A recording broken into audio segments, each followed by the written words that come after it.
نرجع مرة تانية مع حضراتكم ونواصل لقائنا. وملف الإسكان من الملفات الهامة جدا واللي لازم يكون ليها حديث وخطط قصيرة المدى وطويلة المدى. كتير بنسمع عن مشاكل بتواجه الناس في الإسكان، ارتفاع الإيجارات، في نفس الوقت ارتفاع أو غلو الوحدات السكنية بشكل كبير جدا، العشوائيات المنتشرة في كل مكان، كلها مشاكل كتيرة جدا كلنا بنعاني منها. لو فاكرين زمان في الأفلام العربي كنا بنشوف يافطات في كل حتة شقة للإيجار ومساحات مختلفة، ونسمع إن ده عزل من الحي ده وراح للحي ده بمنتهى السهولة، ما كانش فيه أي مشكلة. دلوقتي اللي عنده شقة أو عنده حيطان بتلمه ده يعني إنجاز كبير جدا، وطبعا ده ليه مشاكل كتيرة جدا. مزيد من التفاصيل بيسعدنا إن احنا نلتقي مع ضيفنا النهارده الدكتور مجدي أرقر، عضو مجلس الشعب ووكيل لجنة الإسكان بمجلس الشعب. صباح الخير يا فندم وأهلا بحضرتك. دكتور مجدي، أولا إسكان الشباب كان حبر على ورق زي ما بيقولوا طوال السنين اللي فاتت. ايه الخطط اللي في مجلس الشعب ناويين تشتغلوا عليها او بداتوا تشتغلوا عليها لاسكان الشباب؟ بسم الله الرحمن الرحيم. زي ما حضراتكم تفضلتم ان قضيه الاسكان يجب ان يكون في خطط طويله الاجل وخطط قصيره الاجل. المشكله بتاعتنا ان احنا بنتعامل مع قضيه الاسكان وكانها قضيه منفصله عن باقي القضايا. قضية الإسكان هي قضية تابعة لقضية التنمية. ما ينفعش إن أنا أعمل مساكن وبعدين أشوف الناس دي هتشتغل فين، لأن ده بيحصل للأسف جدا. أو إن أنا أعمل تنمية وما يكونش فيه مساكن جنبها. على سبيل المثال عندنا محاور تنمية صناعية هامة جدا في منطقة العاشر من رمضان على سبيل المثال، لكن كل اللي بيشتغلوا في العاشر من رمضان يا اما ساكنين في القاهره يا اما ساكنين في مدينه الزقازيق. ونلاقي طريق الاسماعيليه الصحراوي الصبح يعني اسوأ من شارع رمسيس واسوأ من وسط البلد. واخر النهار وهم راجعين مثلا تيجي من طريق العبور الى القاهره تاخد 3 ساعات في مسافه لا تتجاوز 20 كيلومتر. إذا قضية التنمية قضية هامة جدا، وللأسف الشديد أن رؤيتنا في التجمعات العمرانية الجديدة كانت رؤية خاطئة، لأن هذه التجمعات العمرانية التحمت ببعضها البعض وانعكس ده سلبا على شبكة المرافق ومن أهمها شبكة الطرق. يعني تخرج من مصر الجديدة تلاقي مدينة النهضة، مدينة السلام، مدينة العبور، جمعية العاشر من رمضان، مدينة بدر، مدينة الشروق، ثم العاشر من رمضان. نجد ان هذه التجمعات العمرانية التحمت ببعضها البعض. نفس الوضع هنا في مدينة الجيزة، والتحام الملك فيصل وشارع الملك فيصل والهرم ب 6 أكتوبر. فبالتالي بتبقى مأساة كبيرة جدا انك انت تركز الاستثمارات والخدمات في منطقة معينة ودون باقي المناطق. طب يعني الاماكن دي او المدن الجديدة المفروض فيها مساكن للشباب وبتبقى المفروض تبقى اسعارها قليلة، ليه لما تروح بتلاقيها كتير قوي فاضية؟ يعني بتبقى اكنها مهجورة. لأن في الإسكان له 10 عناصر، يعني ربما ما نقدرش نتطرق لهم كلهم. أول عنصر هو قضية الأرض، ثم المرافق، ثم مواد البناء، ثم نمط الإسكان، ثم التدريب والإشراف والصيانة، ثم التمويل والتشريع. عناصر كثيرة جدا. النقطة اللي حضرتك أثرت لها هي قضية نمط الإسكان. هل احنا نتوسع في الاسكان الشعبي ولا الاقتصادي ولا الفاخر؟ نجد للاسف ان اغلب المساكن المتاحه الان لا تفي بمتطلبات السوق. نلاقي مساكن اما من الطراز الفاخر او اللب، ونلاقي مسطحات كبيره وبتشطيب متميز، وليس في قدره الشباب انه يدفع 300,000 جنيه ولا 250,000 جنيه، في حين ان الاسكان الشعبي الواجب ان احنا نتوسع فيه ما المفروض ان ما يزيدش قيمه الوحده السكنيه عن 70 أو 80,000 جنيه وبأقساط تكون مريحة يستطيع الشباب ان هم يقدروا عليه. وزارة الإسكان على سبيل المثال طرحت مشروع الآن 1,000,000 وحدة سكنية، واحنا رفضناه في مجلس الشعب، او بمعنى ادق جمدناه. ليه؟ لان ما كانش في وضوح في الرؤيه، مش محدد هذه الوحدات المليونيه، المليون وحده دول هيتوزعوا فين، وهيتوزعوا ازاي، وعلى اي مدن، وعلاقه هذه الوحدات بمجالات العمل المتاحه ومتطلبات وحاجات السوق والمحافظات المختلفة. إذا ما فات إن أنا أعمل شعارات، يعني مشروع مبارك القومي ثم مشروع 1,000,000 وحدة سكنية، دون أن يكون عندي رؤية مستقبلية طويلة الأجل. الظواهر اللي حضرتك تفضلتي وذكرتيها بتؤدي سلبا، بتنعكس سلبا على الإسكان، وهي العلاقة الإيجارية المختلة في العقارات القديمة وفي العقارات الجديدة، في حين ان نجد ان في ظلم بين على ملاك العقارات القديمة واغلبهم من اليتامى والارامل. بنجد في ظلم للشباب في الايجار محدد المدة والمبالغ الايجارات المبالغ فيها اللي بتصل ب 2000 جنيه و2500 و1500. طب هل في خطة انتوا وضعتوها كأعضاء في مجلس الشعب او كنواب لحل المشاكل اللي حضرتك قلت عليها دلوقتي؟ حاطين من على سلم اولوياتنا اعادة النظر في القانون 119 ووضع قضية العلاقة بين المالك والمستأجر على رأس أولوياتنا، سواء في العقارات القديمة ولا الجديدة. أنا أذكر المهندس حسب الله الكفراوي ناقشنا معاه سنة 88، يعني من 25 سنة تقريبا، مقترح بمشروع قانون لتعديل العلاقة الإيجارية بين المالك والمستأجر، لكن كان هناك نوع من الانتهازية السياسية. أكمل النقطة دي بعد إذنك. نوع من الانتهازية السياسية التي لم تمرر المرور. ليه؟ القانون لأن وجدوا أن الطائف أو فئة الملاك كبيرة وفئة المستأجرين كبيرة، خافوا أن القانون يطلع يزعل أي من الفئتين، فقالوا يبقى الوضع على ما هو عليه. طب أضيف حاجة، السياسي ساعات يضر. ما هو ممكن برضو في الحالة ديت في بعض الأحيان إنه يكون لصالح المالك على حساب المستأجر، يعني زي ما حضرتك ذكرت وفي قاعدة كبيرة جدا من المستأجرين بيدفعوا إيجارات بسيطة، بس لما كانوا زمان أول ما العمارات ديت اتبنت كانت القيمة الإيجارية كبيرة جدا، يعني مثلا العمارات وسط البلد مثلا هنقول إيه الشقة ب50 جنيه، 50 جنيه الإيجار ده هو أيام الستينات وبداية السبعينات، أول ما العمارات دي كانت طالعة كانت مبلغ وقدره، فبالتالي الملاك عملوا يعني استفادوا بقدر كبير من الإيجار في فترة ما. دلوقتي برضو الناس اللي موجودة تحديدا في المناطق ديت ممكن يكونوا كبار السن، ممكن يكون ما عندهمش قدرة على ان هم يدفعوا الإيجارات بشكل كبير، فبالتالي ممكن يخلق خلل آخر في المجتمع. كل ده له حل حضرتك. يعني الأول أقول الظاهرة ونشوف حلها ازاي. أولا في مباني ومنشآت من الحرب العالمية الثانية كانت الشقة ب6 جنيه، نزل عليها تخفيض الحرب العالمية الثانية في الأزمة العالمية بقت 4 جنيه، جت قوانين يوليو الاشتراكية بقت ب2 جنيه واستمرت إلى 2 جنيه الآن، يعني كام؟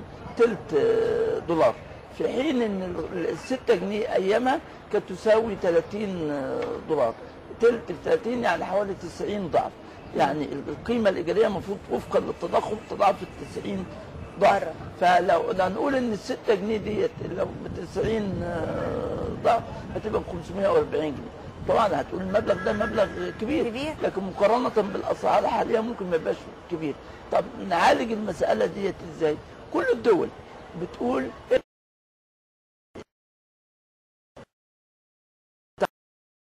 بالقيمة الإيجارية أعلى من ربع دخل بيصرف حاجة اسمها بدل سكن.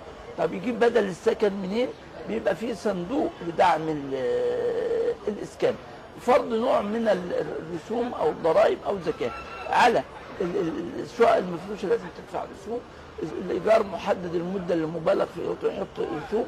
3 مليون وحدة، في 3 مليون وحدة الآن شاغرة وغير مستغلة، يا إما إنها تتفتح لاستخدام المواطنين ولفترة محددة وترجع ليهم تاني، يا اما يبقى حكمها في ظني ونراجع الفقهاء في هذا، يبقى حكمها حكم الذهب والالماظ الغير مستغل الذي لا تزكى، يبقى عليه زكاه 2.5% في السنه هذه، يا اما ان هو يفتحها علشان الناس تشتغل ولمده معينه ويرجع له السكن بتاعه مره اخرى، يا اما يدفع الضريبه اللي عليه نتيجه ان هو قافل هذه الوحدات وتتحط في الصندوق بتاع دعم الاسكان.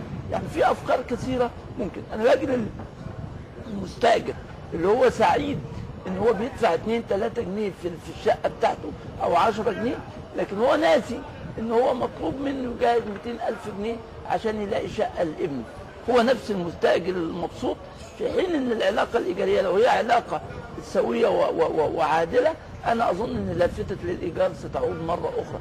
ده هيشجع المستثمرين ان هم يبنوا. احنا بيجي لنا شكاوى كثيره جدا من ملاك العقارات القديمه، وبيجي لنا شكاوى كثيره جدا من الشباب اللي ما عندوش القدره لا يتملك او ان هو يدفع القيمه الايجاريه العاليه للايجار محدد المده. طب دكتور، احنا عندنا يعني راي الشباب وماذا يريدون من لجنه الاسكان في مجلس الشعب، لكن برضو في سؤال قبل ما نطلع نشوف الموضوع ده، هو سؤال مهم جدا. كل دول العالم الناس بتأجر فيها البيوت، يعني اللي بيتملكوا هم اللي عندهم قدرة مالية عالية أو الأغنياء في المجتمع، أي مجتمع أوروبي أو أجنبي. إحنا عندنا هنا في مصر الوضع غير كده. إزاي ممكن نرجع الموضوع ده لنصابه الحقيقي؟ يعني معظم الناس تقدر ان هي تأجر، يبقى عندها القدرة المالية ان هي تأجر البيوت، واللي مش عايز يسكن في الحي ده اللي يروح الحي التاني، واللي مش عاجبه هنا يروح في حتة تانية، ويبقى الموضوع سهل، يعني مش مأساة. القضية أهم عنصر في قضية الإسكان للأسف الشديد هو عنصر الأرض. وطول ما احنا بنركز خدماتنا واستثماراتنا في القاهرة والإسكندرية والعواصم الكبيرة، طول دي ما بتبقى مناطق جذب، كل ما بيجي أهل الصعيد المظلومين وأهل الريف المظلومين القاهرة والإسكندرية فما بيلاقوش الأرض اللي يبنوا عليها، بيروحوا في أطراف المدينة، في سفوح الجبال، في المناطق المتدهورة عمرانيا، وتنشأ العشوائيات. لكن لو أنا عندي خريطة تنموية لمصر تخرج بينا من الوادي الضيق اللي هو 5% إلى 40-50% تنمية حقيقية، حيث توجد الثروة المعدنية وحتى يمكن عمل صناعة أو توجد المياه الجوفية لعمل مناطق استصلاح، ودي الخطة الطويلة المدى. أظن في الحالة دي سعر الأرض هيبقى أرخص، لكن طول ما احنا متكدسين في الوادي سعر الأرض هيبقى عالي، بالتالي بينعكس على سعر الوحدة السكنية وعلى القيمة الإيجارية أو على ثمن التمليك. طب هنروح دلوقتي نشوف رأي المواطنين في الموضوع اللي بنتكلم فيه النهارده، ونكمل برنامج او لقائنا مع الدكتور مجدي قطب.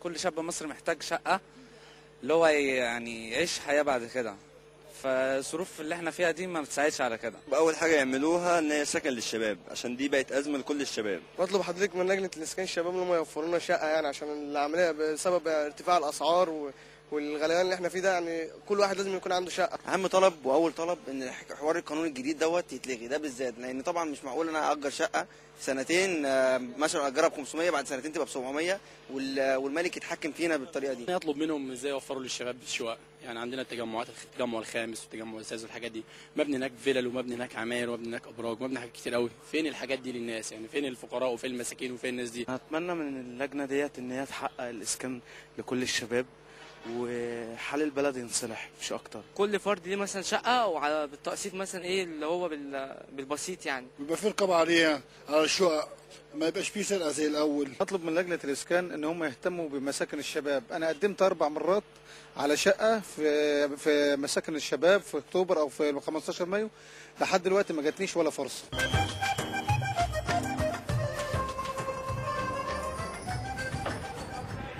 يعني مساكن الشباب هي الاساس في مشاكل الاسكان، يعني دي عشان الشريحه اللي قابلناها، شريحه الشباب، هتلاقيهم فعلا بيشتكوا من قانون العلاقه الايجاريه في العقارات الجديده وارتفاع اسعار الشقق وعدم استفادتهم بالمميزات التي تعطيها الدولة من الشقق. لأن للأسف الشديد في حين إن احنا لو قابلنا ملاك العقارات القديمة هيبقى برضه في رؤية أخرى على حسب الشريحة العينة اللي احنا بنسألها. طب فين العمارات والشقق اللي المفروض الحكومة كانت بتبنيها زي مشروع المليون؟ أيوة. ولازم تتحرك بسرعة لأن الوقت بيعدي. لا لازم ان ده ان شاء الله يتحرك وفقا لرؤية صحيحة.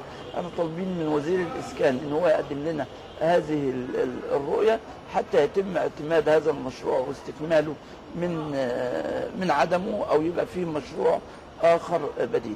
قضية ان للاسف الشديد ان في سماسرة ومحترفي شراء الاراضي بيستغلوا الكلام ده على حساب الشباب. انا بصدد ان شاء الله ان اتقدم بمشروع حاجه اسمها بطاقه الاسكان لمن يرغب في عمل هذه البطاقه.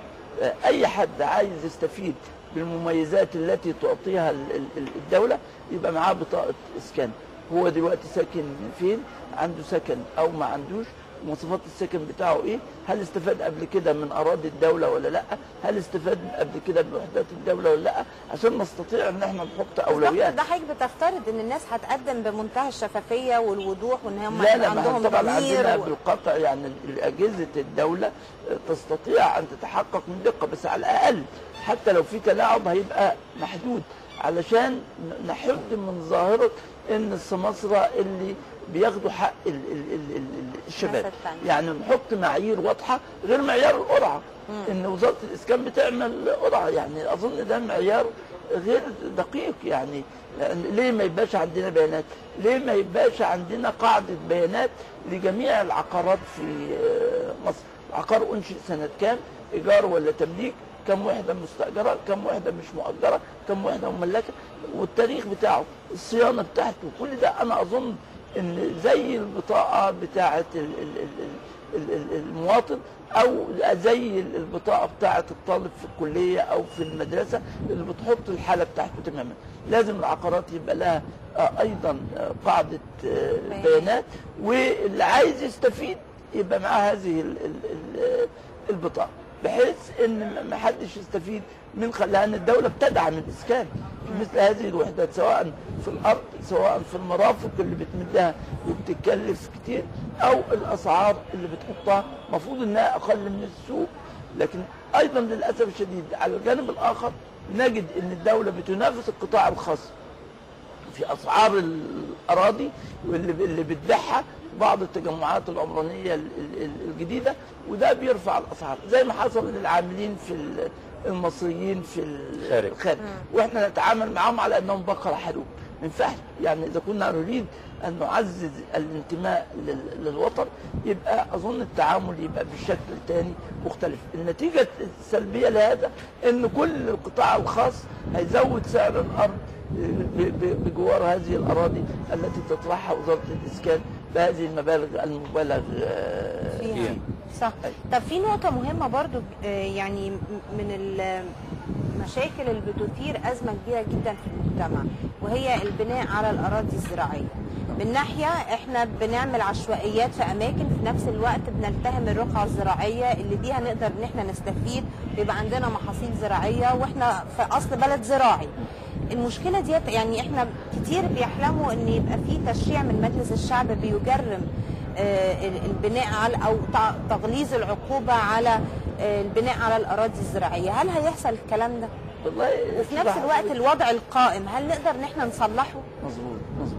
ان هذه مشكله شائكه. التشريع ممكن يحل، لكن ليس بالتشريع وحده يحيى الانسان. حقيقي المشكله دي لها سببين. السبب قبل ثوره 25 يناير كان نوع من الانتهازيه السياسيه، وسبب بعد 25 يناير هي الدوله الرخوه. قبل 25 يناير كان موسم التعدي على الاراضي الزراعيه هو موسم الانتخابات. يجي في موسم الانتخابات يجوا الفلاحين يبنوا على الارض الزراعيه ويحطوا بيت قابل للازاله، يحطوا طوب فوق بعضه يرصوه، وبعدين يبقى ده وضع قائم، ياخدوا الحديده بتاعه الكهرباء يبقى بقى ده وضع قائم، وبعدين يروحوا بانيين المكان ده بعد ما خدوا هذا الترخيص.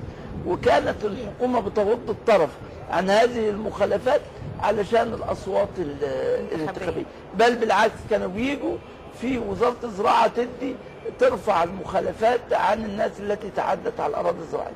اللي حصل السنه دي بقى ان في انتخابات مجلس الشعب 2010 قبل الثوره ابتدى الناس يتعدوا على الاراضي الزراعيه، ثم دخلنا في ثوره 25 يناير والدوله الرخوه والقبضه الامنيه والانفلات الامني، فاستمر العدوان على الاراضي الزراعيه حتى الان.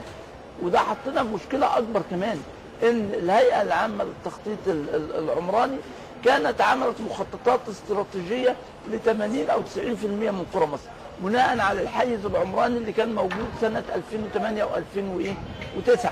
دلوقتي لم يتم تنفيذ هذه المخططات لان المحليات هي المفروض تقوم بده. لو جم يطبقوها دلوقتي مش هيلاقوها قدر التطبيق، لان حصل عدوان على هذا الحيز العمراني وخرجوا بره الحيز بالعدوان. انا اظن ان الدوله تستطيع انها يكون لها قبضتها في اعاده هذه الاراضي الزراعيه مره اخرى، لكن انا دايما عشان اقول اذا اردت ان تطاع فامر هو المستطاع. ايه المستطاع؟ ايه المستطاع؟ ان الناس الفلاحين مش لاقيين ارض يبنوا عليها، مش لاقيين سكن لاولادهم، واحنا ما حطيناش الحل.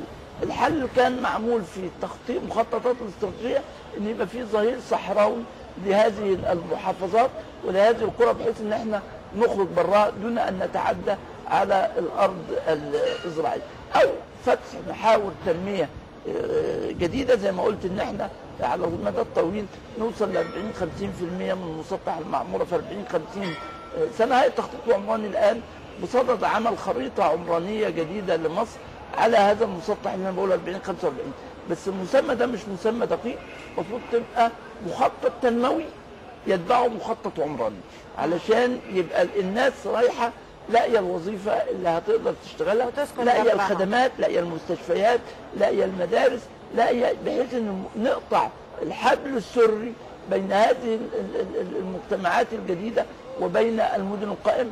المشكله العاشر ومشكله اكتوبر ان الحبل السري بين هذه المجتمعات وبين مدينتي القاهره والجيزه لم يتم قطعه.